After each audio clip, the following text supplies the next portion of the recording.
Hi, it's Ashley from Sweet Dreams Bake Shop, and welcome back to my channel where I make a lot of cake and cookie decorating tutorials as well as give a lot of baking business tips.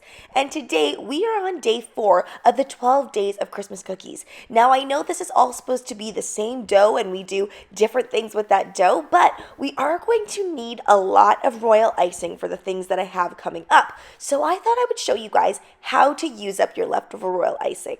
The first thing you want to do when you're making royal icing transfers is you want to make sure that all of your textures are homogeneous. So in this case, we're going to need a really pipeable texture. Now, if you don't have any leftover royal icing and you're just making this from scratch, you're going to need the ratio of about 1 cup of powdered sugar or confectioner's sugar to about 2 to 3 tablespoons of meringue powder.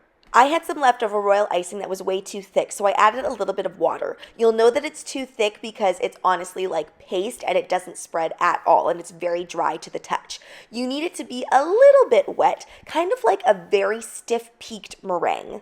The key to really activating that meringue powder is making sure that you whip it sufficiently, but don't over whip or else you'll get this really marshmallowy texture and then it'll never dry.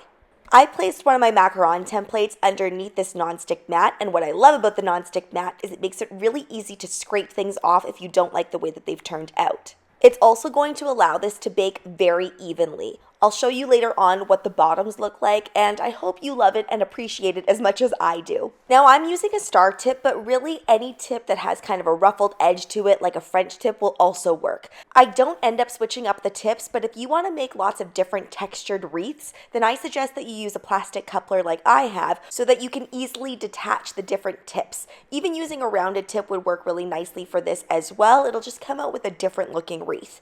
Now, if you've made your royal icing correctly, then this should not hurt at all. I remember in the beginning, my hands hurt a lot when working with royal icing, and I've now come to realize it's all because I had the wrong texture, and I would get so many piping bags bursting on me. The trick is to really up that ratio of meringue powder. Not all meringue powders act the same way, so that's why I said 2 to 3 tablespoons per 1 cup of icing sugar, but really you have to gauge it yourself. And of course, when you're adding that water in, just do it little by little and then keep whipping.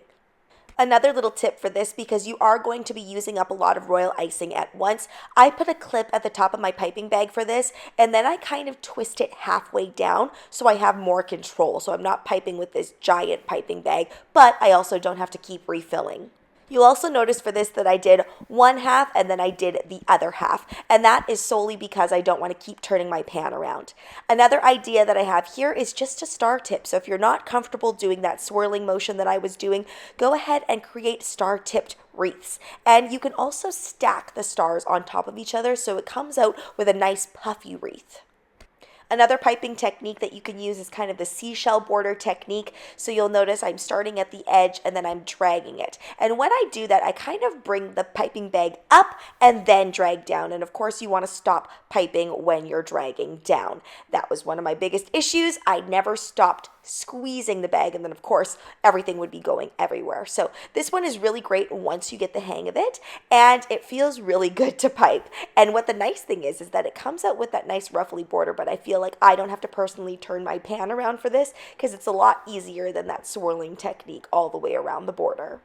Now, if you don't just want a plain green wreath, then you must make sure that you add the sprinkles on when the royal icing is still relatively wet. Now, depending on how fast you work, you may want to do this after each wreath. So see here how I did it after about 5 of them. It's because I am piping relatively quickly and I know how quickly my royal icing forms that matte finish on the top. But if you don't want to be too risky, then I suggest that you do it right after you finish piping so that those will adhere properly. And on one of these, I actually end up sprinkling way too many sprinkles on top. You'll see it in a shot later on. By the way, I should also mention that you can use egg whites that have been separated from fresh eggs, or you can use pasteurized egg whites in order to make your royal icing. I just tend to stick with meringue powder because it has a pretty long shelf life, and I don't have to worry about having pasteurized egg whites on hand all the time. Now you can just let these set out to dry, and inevitably they will dry, but it'll probably take about 24 hours until everything is fully dried through and through. So I like to pop these in the oven at 175 degrees Fahrenheit until everything is nice and solid, and that usually can happen in about an hour. You'll know that they're ready because they gently lift off the parchment paper or the nonstick mat. And like I said, that on the bottom was just so beautiful, so smooth, and I really love that. And then to remove them is very easy. You can just flip them completely upside down and then slowly pull them off. Now, if they're not coming off very easily, that means they're not ready. So go ahead and pop them back in. Now, the reason we go low and slow, not any higher than 175 degrees Fahrenheit, is because we don't want to alter the color of these. These are going to last a long time. You're going to know that they're off when they smell like a little bit like Play-Doh, but that doesn't happen for about 6 months to a year. So you can use these for a long time. Just store them in an airtight container. We are going to be using this in an upcoming tutorial, so I'm going to show you what you can do with these. Thanks so much for watching, guys. Don't forget to like, share, and subscribe so you can be part of the Sweetie fam. Right now, I'm uploading every single day for Vlogmas, so be sure to come back to see what I do for the next day of the 12 days of Christmas cookies. Also, be sure to comment, request, or ask a question. I love hearing from you guys. Bye!